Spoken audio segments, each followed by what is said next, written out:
What's going on, Cowboys Nation? We are back with mock offseason 2.0. We're going to go ahead and check out what we would do with the newly tagged George Pickens, our kicker Brandon Aubrey, keep an eye on some names in free agency, talk possible trade scenarios, and more right here on Cowboys Kingdoms. With that said, let's go ahead and jump right in.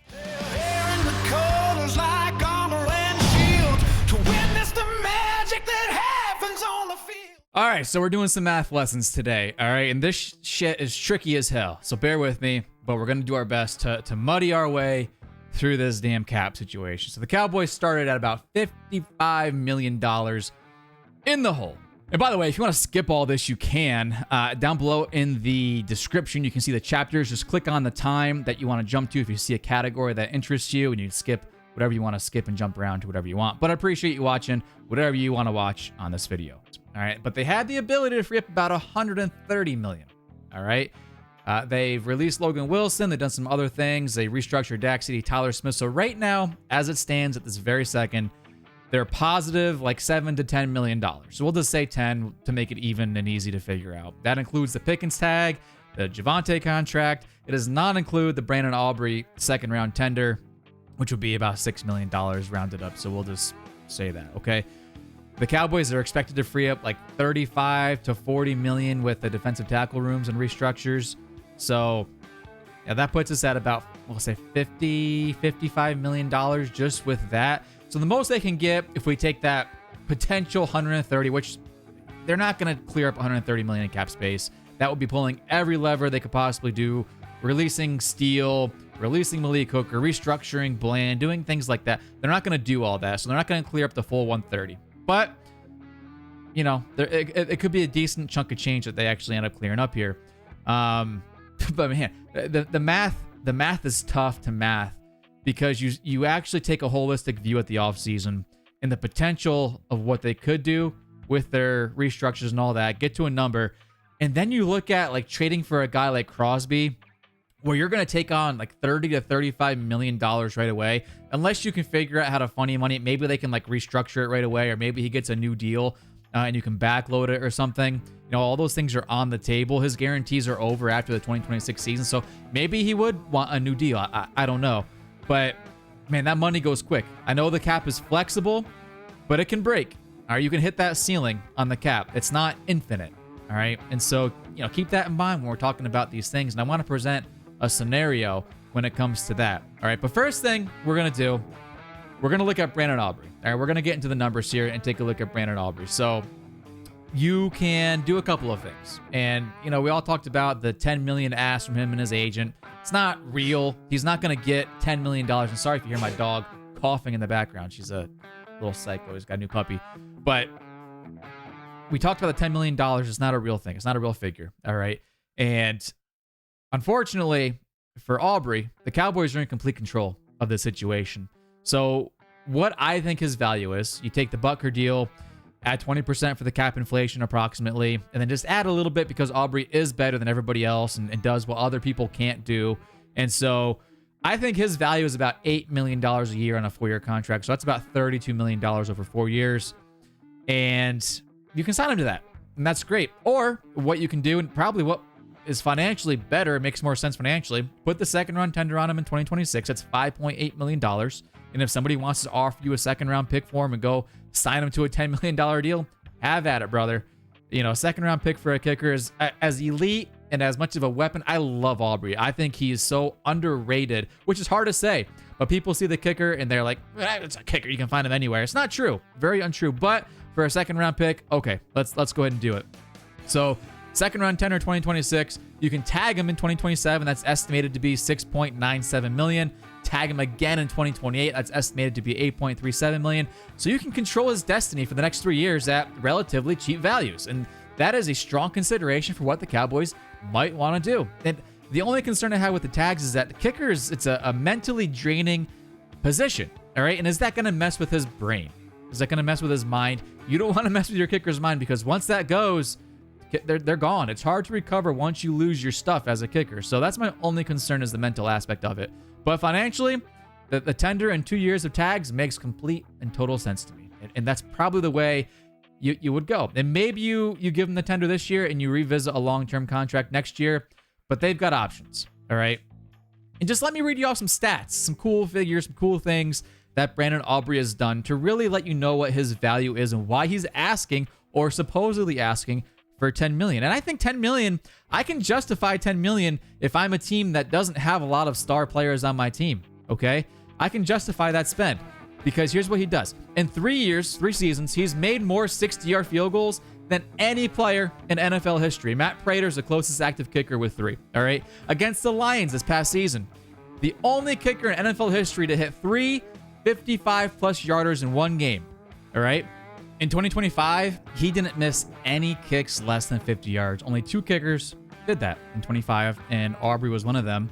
He only had 2 misses less than 57 yards, and his other ones came longer than 57. All right. He even had a 68-yard miss in there. Like he's asked to do things that other kickers aren't asked to do. Under 55 yards, Aubrey's the second most kicker and second most accurate kicker, I should say, in NFL history. All right. In 2025, there was 12 field goals hit from 60-plus yards. A quarter of them, 25%, came from the leg of Brandon Aubrey. Cam Little, next closest, made 2 of them. All right. And the last thing, once Aubrey entered the league, 21 field goals have been made from 60-plus yards. Aubrey has 6 of them. So that's about, again, 25%. No other kicker has more than 2. So Aubrey is obviously elite, and he's a whole nother level than what these other kickers are. To me, that's a weapon. I would consider paying him the $8 million a year if he would accept that, because you lock him up. He's there for 4 years. All right. Guarantees probably could have him run out maybe after year 3. So if maybe he takes a dip, you can decide what you'd want to do in year 4. But it's cheaper once you get past the second year versus the tags to just have him assigned to a long-term deal. You're going to pay more on your 3rd tag than you would on your 3rd season if you sign him to a long-term deal. I know 8 million people see it for a kicker like, holy shit. But you got to think in terms of 2026 money and not 2022 money. That accounts for about 2 to 2.5% of the cap. You can get a middle tier, maybe an average linebacker for that amount of money. I mean, okay. But Aubrey is a weapon. I'm sorry, guys, but I value the kicker position more, I guess, than others do. And so I would pay kickers. I would, if you have a kicker that's elite like Aubrey, I would probably pay him what the market value indicates he's worth. And that should be around 8 million. I wouldn't go. I don't think 10 million plus is a fit for this team in the way they're constructed. I'm drawing my line in the sand at 8, knowing I can just put the 2nd round tender on him and tag him for the next 2 years. The Cowboys hold all the cards, so there you go on Aubrey. All right. I know, spending a lot of time on a kicker. Who'd have thunk it? But here we are, 2026, talking about kickers. So there we go. All right, and number 2, we're talking about Mr. George Pickens over here. Now, the star receiver for the Cowboys. He was traded for a 3rd round pick last year with Steelers. And this is a guy who came in, and I don't think a lot of us really expected him to have the season this guy had. He exploded on the scene. I knew he was a vertical threat. I thought he'd come in and it was going to be kind of a 1-2 combo, 1-2-3 combo, really, with CD, him, and Javonte. I thought he was going to be there to really help the ground game and be an accessory to the ground game. And what I mean by that is you get Javonte going in this offensive line blocking, and you're picking up 4, 5, 6 yards of carry. Those safeties start to cheat down, and all of a sudden, Pickens is wide open in the secondary, one-on-one with a corner, and he was already one of the best deep threats in the NFL. And he did that a bunch, okay? He was also a pass interference machine. I mean, you went deep to this guy, and good things happened all the time, all season long. What I didn't know about his game was that he was so good underneath, all right? He's great at the point of catch. He's great. I wouldn't say great route runner, but he's good enough, all right? He boxes guys out with his long, lanky frame.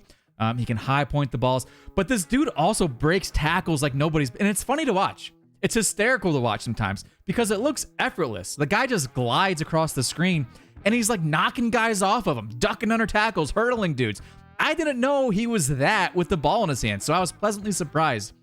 And this guy put up Jamar Chase numbers. Now, he's not going to get paid, in my opinion. We don't know until it happens, but he's not going to get paid like a Jamar Chase, in my opinion, because you saw that for one season. If he had his entire rookie deal where he was playing like Jamar Chase, and okay, I get it. And he wouldn't have been traded if he were that guy, okay? But he comes with, and this isn't me hating on him, but he does come in with some character concerns. You know, I call into, and you can see in the bottom of my thing here, the Cowboys Storyliners little thing. We meet every Thursday night, 8 p.m. Eastern for a space over on Twitter. You can check us out. Just you can look up me at Lord_Dilly on Twitter. You can also check out our community, Cowboys Storyliners. We're a fan page for Nick Eatman's group. And we talk to Nick Eatman weekly on his show, Cowboys Storyline. Sometimes he comes over, but we're talking to Nick, and Nick's got some insider knowledge. He's in the building, and he talks about how this guy's late for meetings sometimes, and it's not just sometimes, it's often, right? And so you can't have one of your star players who's supposed to be a role model and example for the other guys constantly getting fined. He got a ton of fines apparently, and you can't have him showing these younger guys, hey, I'm an elite player, getting paid like an elite player. I don't got to show up to meetings. I don't got to show up on time for stuff. That's not a great look, all right? So there are character concerns. You see on-field stuff where he gets penalties sometimes. Now, it didn't happen last year, but he has a history of that in Pittsburgh when things aren't going his way. We saw him grab Jordan Lewis's face mask, one game and throw him to the ground. So he has character concerns, and it's not that he's doing illegal things or he's a bad guy. It's just that there's noted issues with the player, okay, off the field and some on the field. But he's elite in his receiving skills. He really is one of the top guys in the league as a receiving threat. So those things kind of offset, but that's one of the reasons why I think you'll see a lower marketplace for him versus some of the other guys, in addition to some other things. But that's one of the reasons. And so I have his valuation. Now, I'm just a random internet guy, a guy that calls into some Cowboy shows and stuff and all that fun jazz, but I have his value right around the DK Metcalf value, and what I did to arrive with that number is I took another 1B situation, wide receiver 1B situation, which was T. Higgins. I added money per the cap inflation, okay? And then I added a little bit on top to account for the fact that I think he is a better receiver than T. Higgins, specifically when it comes to availability. I think if T. Higgins could just stay in the game and play every week and be healthy, he'd be right up there with George Pickens. They do different things, but they're both physical. They can high point the ball, great hands. I think he's a little bit better, though, than T. Higgins. Okay, maybe that's just me being a Cowboys fan and whatever you want to say about that. And that's why I add a little plus on the end to the T. Higgins plus inflation plus deal. Okay, so that's how I get to 133 over 4 years. That accounts to about $33 million per year, the same as DK Metcalf. All right. And so this is what that breakdown could potentially look like. I took the DK Metcalf numbers and I broke it down on Excel, and this is potentially what it could look like. Now, what the Cowboys would end up doing, this wouldn't be the end game. Okay, this is just when it gets signed. This is the starting point. What the Cowboys would do is they would probably restructure it next year, and they would add a shit ton of void years to this thing, just like they did with CeeDee Lamb, okay? And when they have players that are making a lot of money, they do this just like every other team in the NFL does this. They restructure deals, add void years, and you can basically add a bunch of money to the end of the deal that hits once that player's contract expires. If you extend that player at the end of it, you won't see that money for another 3, 4, 5, however long that deal is. Like, you just keep pushing that money down the road. As the cap grows, that money gets less and less painful. Yes, it's going to still suck when it finally hits one day. Like, Dak's money is going to suck. But $10 million today, for example, is less expensive as a percentage to the cap as this cap continues to grow than $10 million tomorrow, if that makes sense. So these numbers are one thing when the deal gets done, but you would see restructures and it wouldn't be 9.4%, 10% in those years. It would be less because of those void years at the end of the contract. And this is kind of what that would look like when you look at like a CeeDee Lamb deal and how that money gets pushed down the road. All right, so that's our big in-house signings for this period. You got Aubrey, you got Pickens taken care of. You got to take care of some other stuff, but we're not going to touch on the little itty-bitty things because you have pluses and minuses as you release guys, as you add guys, as you put on your tenders. Like Reddy Stewart just got an exclusive restricted free agent tender. So not worried about all that, but those are the big two. Now we jump into free agency and we jump into the trade scenario that everybody's talking about with Maxx Crosby. And I'm going to be honest with you guys, I hate it. I hate the Maxx Crosby situation. I know there's content creators out there that really, really want Maxx Crosby, but here's where I'm at. Let's say the Cowboys have $60 million in open cap space because the highest they can get to if they pulled every single trigger is 75. So let's say they don't pull every trigger, but let's say, and I'm being generous at 60, I feel like. Let's say they get to 60, right?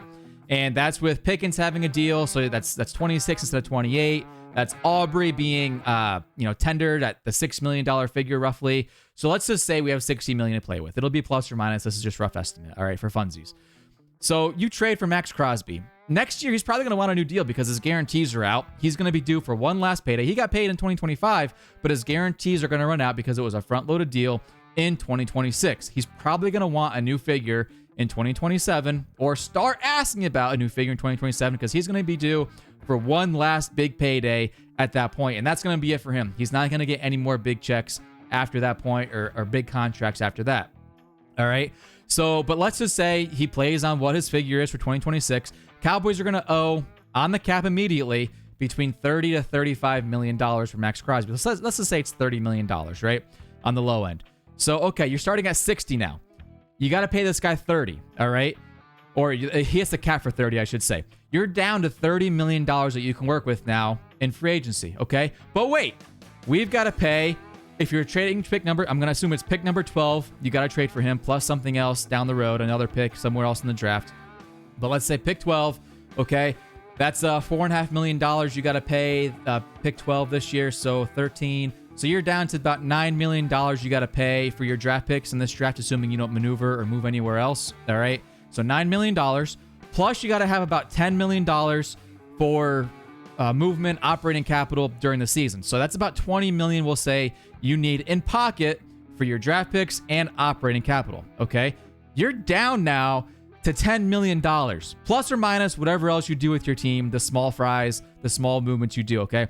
You're down to $10 million after you trade for Maxx Crosby. One freaking guy, all right? And that's assuming I'm doing my math right. You guys go out there, double check me. But that trade hurts, y'all. And you're getting rid of pick 12. And now you can't go out and sign any other, like, really good free agents.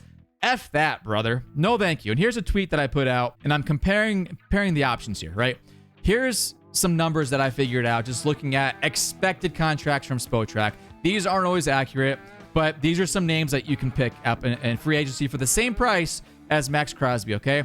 You're looking at Odafe Oweh, $20 million. He's an edge, and he's a really, really good edge. I call these guys middle upper class players. They're better than average. They're not elite, but you're looking at Odafe Oweh, $20 million off the edge. You're looking at Jalen Hawkins if the Patriots do move on from him or don't extend him, $8 million AAV. Nakobe Dean, $8 million AAV. Plus you keep pick 12. Plus you keep pick 20. Or you can have Maxx Crosby and pick 20. Hell no, dog. I'm going with the three guys, the three upper middle class players on all three levels, right? That's a guy on the edge, that's a guy at linebacker, and that's a guy at safety. Okay, now in the draft, I can go look for corners, I can look for safeties or edge players or linebacker. Like I can look for any of these guys. Now I'm more open in the draft versus being pigeonholed into having to look for specific defensive positions. My options are wide open, and I feel really good about my defense at that point. I know that we love Maxx Crosby, guys. I know we love this guy, okay? It's too much for me.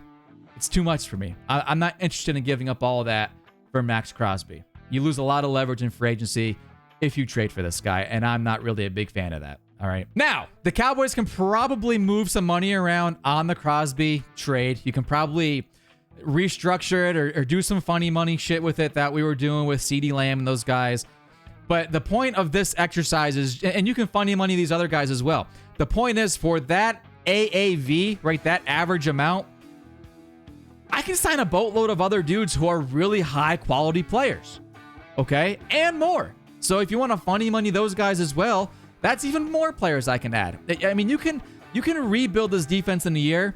I feel like by not trading for Maxx Crosby and playing heavy-handed in free agency. Now, you've got to attract these guys. Like, just because you like the dollar amount doesn't mean these guys are going to show up and be like, oh, hell yeah, let's come to Dallas. Like, you still got to convince these guys and their agent. They don't always go to the highest bidder. There's a lot of things that come with free agency, right? And the players and the agents' decisions and where these guys go. So you still got to convince these guys. It's not just like I can pay $20 million AAV to Oweh and he's just going to show up. You got to win these guys over. But from a dollar value perspective, this is just how my mind works. I can fit all these guys under one price tag for Maxx Crosby, right? And I prefer to have all of these guys versus that one. That's just me. Let me know what you think in the comments if that's crazy. Let me know if you prefer this or if you prefer Max or you got other ideas for trades. Hit me up in the comments. Let me know what you think, all right?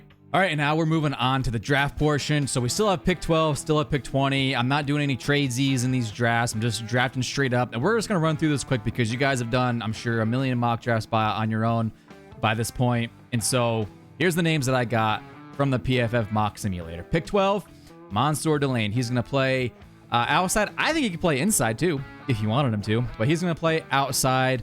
I know Bland, I don't know. Maybe you keep playing him outside, inside. I don't know. Revel's got to play outside, so you got to figure out what you're going to do there. But if Christian Parker is worth his medal, which I think he is, and you give him Mansour Delane, he's going to figure out what the hell to do with a player of his caliber. I'm not just going to pass up on him because I don't think we already got it covered or whatever it might be. Mansour Delane was there, so I took my pick 12. Pick 20, somehow CJ Allen got to me. I haven't seen that in a while. I got no idea how that happened, but CJ Allen showed up at pick 20, so of course, I snatched him at pick 20. That's a phenomenal pick.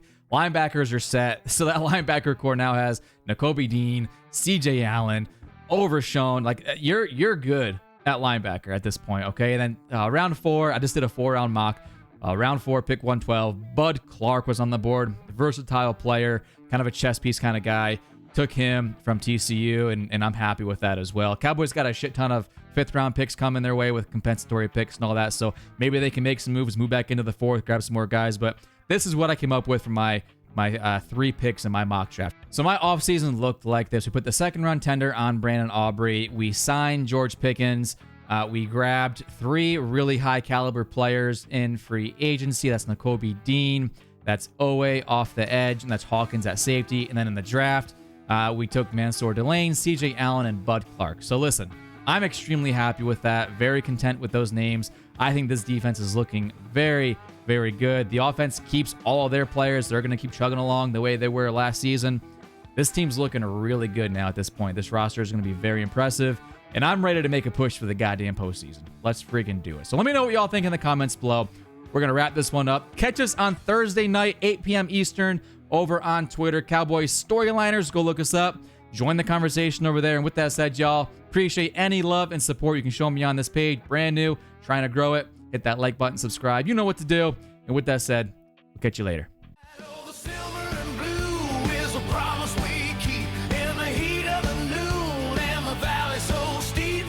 Climbing the